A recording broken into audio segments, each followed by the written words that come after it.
자, 이렇게 검찰 내부 분위기가 참 뒤숭숭한 가운데 추미애 장관과 윤석열 총장이 내일 과천청사에서 처음으로 마주하게 됩니다. 국민의 눈높이와 동떨어진 정치 논리에 따르거나 타협하는 일은 결코 없을 것입니다. 여러분들의 그 포부와 소신을 마음껏 펼치시기를 기대하고 제가 든든하게 최선을 다해 여러분의 방패막이가 되겠습니다. 정무 감각이 없는 거는 예나 지금이나 똑같은 것. 올해도 검찰 안팎의 여건은 결코 쉽지 않을 것입니다. 검찰총장으로서 저는 헌법 정신과 국민의 뜻에 따라 묵묵히 소임을 다하는 여러분을 응원하고 여러분의 정당한 소신을 끝까지 지켜드리겠습니다. 예, 최근 몇 달 사이에 윤석열 총장의 말말말을 좀 하나로 모아봤습니다. 이현정 의원님, 네. 윤석열 총장과 추미애 장관이 내일 만난다고 하더라고요. 공식석 상황인데, 물론 한 단독 보도에 보면 축하 전화까지 한 윤석열 총장이지만 이 만남, 상견례 자체가 그냥 요식행위 아니냐, 라는 해석도 있습니다. 그러니까 원래 이제 법무부 장관과 검찰총장은 여타의 어떤 부처의 외청장하고 좀 성격이 다릅니다. 왜 그러냐 하면 사실은 이제 검찰청이라는 게 이제 법무부의 외청이긴 하지만 독자적인 또 사정기구거든요. 그렇기 때문에 묘한 견제와 균형 관계가 있는 거죠. 특히 이제 예전에 제가 말씀드렸듯이 강금실 법무장관이 있을 때 당시 송광수 검찰총장이 있었습니다. 그때 검찰이 엄청나게 이제 수사팀들을 교체하려고 하고 법무부에서 실제로 이제 비자금 사건 관련해서 교체를 하려고 하니까 송광수 검찰총장이 내 목을 먼저 쳐라 하고 이제 이야기를 하면서 굉장히 강하게 반발했죠. 그때 당시에 검찰청법을 개정한 게 뭐냐면 검찰 인사를 할 때 검찰총장과 의견을 들어서 하도록 그렇게 되어 있습니다. 자, 그러면 지금 이제 이 검찰 인사를 한다 하더라도 만약 추미애 장관이 어떤 지금 검찰총장 이야기를 안 듣고 인사를 할 경우에는 법을 어기는 문제가 돼 있지 않습니까? 그러니까 어쨌든 간에 만나야 됩니다. 이게 상견례든 뭐든 간에 이제 만나는 형식을 취할 겁니다. 예. 그것도 검찰 인사는요, 다른 때 인사와 좀 달라서 이게 대통령령으로 해서 굉장히 까다롭게 규정이 돼 있어요. 즉, 법무부 장관이 청와대에 제청을 하고 대통령이 임명하게 돼 있는데 문제는 거기에 각각의 검찰총장 같은 경우는 현직 검사여야 된다는 또 규정도 있어요. 그리고 또 어떤 면에서 보통 직책 같은 경우는 한 2년, 그다음에 이 고위 검찰 같은 경우는 한 1년 이 정도의 어떤 임기는 보장해준다는 규정도 있어요. 자, 그러다 보니까 지금 이제 추미애 장관이 임명되고 난 다음에 지금 인사를 하려고 하는 것도 보면 인사는 아마 할 겁니다. 그러니까 그 절차가 과연 그럼 윤석열 총장의 의견을 들을 것인가, 아니면 반영할 것인가. 지난번 박상기 법무장관 있을 때, 그때 인사했을 때 상당 부분이 청와대 인사가 관철됐다는 이야기가 많았었거든요. 예. 그러니까 아마 이번 인사도 어떤 면에서 보면 지금부터가 시작이라고 할 수가 있을 것 같습니다. 추미애, 윤석열 이 두 사람이 별도로 만나는 건 이번이 처음이기 때문에 주목을 받을 수밖에 없는데요. 이번 검찰 인사의 핵심은 윤석열 총장의 손발, 특히 오른팔이라 불리는 한동훈 반부패 강력부장의 인사 조치 여부일 겁니다. 화면부터 만나보실까요? 한동훈 부장님, 잠깐 일어나세요. 지금 서울중앙지검 송경호 3차장과 해서 5명의 카톡방 운영하고 있죠. 제가 뭔지 알겠는데 저 취지는 다른 게 아니라 주요 언론 기사라든가 이 사건과 관련해서 수사팀에서 어떤 여론이 있는지를 파악할 필요가 있지 않겠습니까? 공공수사부장입니다. 부장님, 엄정하고 신속하게 수사되고 있다고 자부하십니까?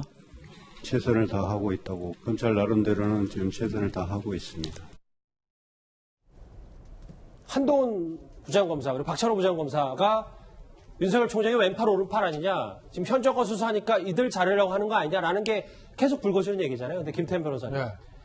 한동훈 부장검사 같은 경우는 조 전 장관 조국 이슈가 터지기 전까지는 현 정권에서 엄청난 극찬을 받았던 검사 아닙니까? 그러니까 영화 하나 생각나지 않으세요?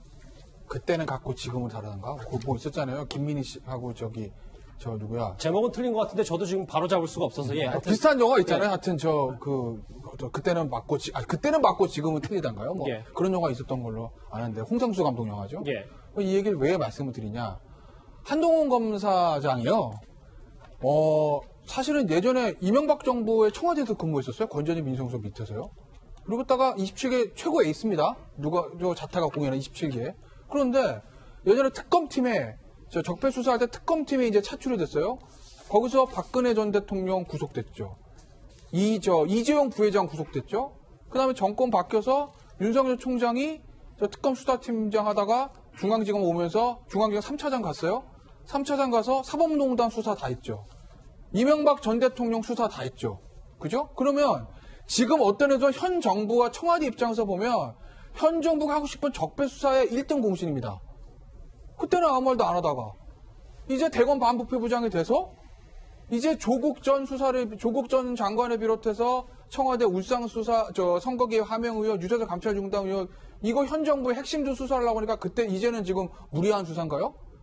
그럼 예전에 적폐 수사 때는 무리한 수사 아니었어요? 지금 조국 전 장관 수사할 때만 피의 사실 공표가 심한 어떤 피의자의 권리를 탄압한 강한 뭐 별건 수사의 탈탈 털기 수사인가요? 그때는 안 그랬나요? 그 기준으로 하면. 그러니까 제가 그때는 맞고 지금은 틀립니까? 이렇게 여쭤보는 거죠. 그러니까 한동훈 저 검사장은요, 뭐 내가 보수다, 뭐 진보다, 뭐 자유한국당 편이다, 뭐 더불어민주당 편 이런 거 없는 사람이에요. 예. 그냥 지금 자기의 직분이 검사로서 사건이 왔으니까 이거를 수사한다, 원칙대로 한다, 이것뿐이에요. 그렇기 때문에 본인이 MB정부 청와대 출신임에도 불구하고 이명박 전 대통령 구속시킨 겁니다. 그리고 지금 현 정부 하에서 검사장으로 파격 승진했음에도 불구하고 현 정부의 청와대 쪽에 울산시장 수사 하명 의혹이라든지 조국 전 장관 문제가 있는 것 같으니까 그거 그냥 수사하는 거예요, 원칙대로. 근데 그거를 뭐 예전에는 극찬하던 이제는 무슨 아닌 것 같다라는 그 기준 도대체 무슨 기준인가요? 알겠습니다. 김상현 평론가님. 네. 다음 화면 저하고 같이 보실게요. 이 조국 이슈가 터졌을 때 이 사모펀드에 대해서 저격을 했었던 김경률 전 참여연대 집행위원장이 자, 검찰 정기 인사를 현수 내부 날리는 방식으로 하면 도대체 삼성 수사는 어떻게 되는 거냐. 지금 여권은 이걸 좋아할까 나쁘다고 생각할까 뭐 이런 SNS 글도 남겼습니다. 근데 이제 저는 뭐 저의 이야기하고 그다음에 뭐 윤석열 총장의 손발을 자르면 수사가 안 될 것이다라는 이야기 이 두 가지는요. 검사들을 너무 폄훼하는 거 아닐까 저는 이런 생각이 들어요. 왜냐하면 검사들은 기본적으로 문제가 있긴 있어요. 조직 이기주의가 너무 강하고 자기 식구 감싸는. 근데 그거 외에는 공무원으로서 나름대로 자기 자부심을 가지고 일을 하는 관료예요, 관료. 관료이기 때문에 최소한의 헌법 가치나 국민을 위해서 최소한의 거는 하는 사람들이거든요. 예. 그러니까 누굴 갖다 놓는다고 해서 구수사가 안 될 것이다? 이렇게 생각하는 거는 제가 볼 때는 잠깐 검사들을 너무 폄훼하는 거 아닌가 이런 생각이 들고요. 그렇지만 김경률 전 공동위원장이 하는 얘기는 이해가 되는 부분이 있어요. 무슨 일이든 객관적인 기준을 가지고 하지 않고 그럼요. 하나를 너무 확대해서 해석을 해가지고 일을 하면은 부작용이 나타나는 지점이 발생한다. 틀림없이. 이게 풍선 효과 같은 건데 여기서도 정치 수사만 너무 보고 인사를 해버리면 경제 분야나 다른 분야의 수사들은 오히려 그거에 대한 피해가 갈 수도 있다. 이런 거를 경고하는 이야기죠. 장혜철 평론가님, 지금 이 추미애 발 인사태풍의 핵심이 지금 얘기했던 정권 겨냥한 수사팀 교체 두 번째가 이 부분인 것 같은데 인사하고 예산, 검찰 인사 예산 책임지는 검찰국장에 비검사 출신을 앉힌다. 뭐 이 부분도 좀 논란이 있는 것 같더라고요. 네, 사실 이런 부분에 대해서 언론의 단독 보도가 나오긴 했었는데 법무부에서 약간은 숨고르기 들어간 모양새입니다. 그런데 검찰국장이 왜 중요하냐? 검사에 대한 인사와 예산에 관련해서 굉장히 막강한 실권을 가지고 있고요. 그동안은 쭉 검사들이 임명이 되어 왔습니다.